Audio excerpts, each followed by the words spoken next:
लोमड़ी और अंगूर की कहानी। एक जंगल में एक लोमड़ी रहती थी।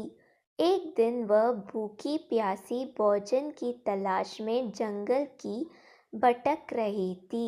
भटकते भटकते सुबह से शाम हो गई, लेकिन वह शिकार प्राप्त न कर सकी। शाम होते होते वह जंगल के समीप स्थित एक गांव में पहुंच गई। वह उसे एक खेत दिखाई पड़ा। भूख से बेहाल लोमड़ी खेत में घुस गई।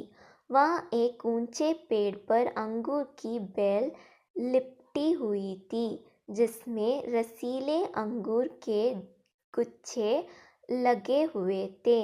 अंगूर देखते ही लोमड़ी के मुंह से लार टपकने लगी। वह उन रस भरे अंगूरों को खाकर तृप्त हो जाना चाहती थी। उसने अंगूर के एक गुच्छे पर अपनी दृष्टि जमाई और जोर से उछली। ऊंची डाली पर लिपटी अंगूर की बेल पर लटका अंगूर का गुच्छा उसकी पहुंच के बाहर था। उसका प्रयास व्यर्थ रहा।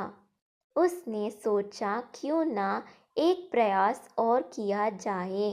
इस बार वह थोड़ा और जोर लगाकर उछली, लेकिन इस बार भी अंगूर तक पहुंचने में नाकाम रही। कुछ देर तक वह उछल उछल कर अंगूर तक पहुंचने की प्रयास करती रही, लेकिन दिन भर की जंगल में भटकी थकी हुई भूखी प्यासी लोमड़ी आखिर कितना प्रयास करती। वह थक कर पेड़ के नीचे बैठ गई और लालचाई नज़र से अंगूर को देखने लगी।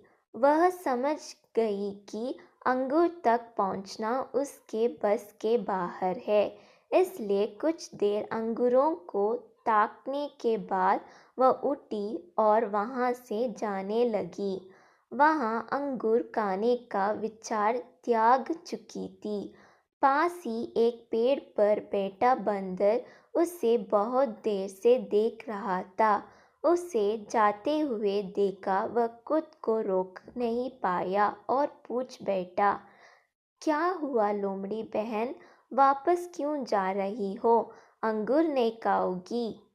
लोमड़ी रुकी और बंदर को देखकर फीकी मुस्कान से साथ बोली, नहीं बंदर भाई, मैं ऐसे अंगूर नहीं खाती, ये तो खट्टे हैं। सीख, जब हम किसी चीज़ को प्राप्त नहीं कर पाते तो अपनी कमज़ोरियों को छुपाने या अपने प्रयासों की कमी को नज़रअंदाज करने अक्सर उस चीज़ में ही कमियां निकालने लग जाते हैं, जबकि आवश्यकता है अपनी कमज़ोरियों को पहचान कर उसे दूर करने की, सूझबूझ से काम लेने की और सफल होने तक अनवरत प्रयत्न करते रहने की। दूसरों पर दोष मढ़ने से जीवन में कुछ हासिल नहीं होता। असली होता है कड़े परिश्रम और प्रयासों से।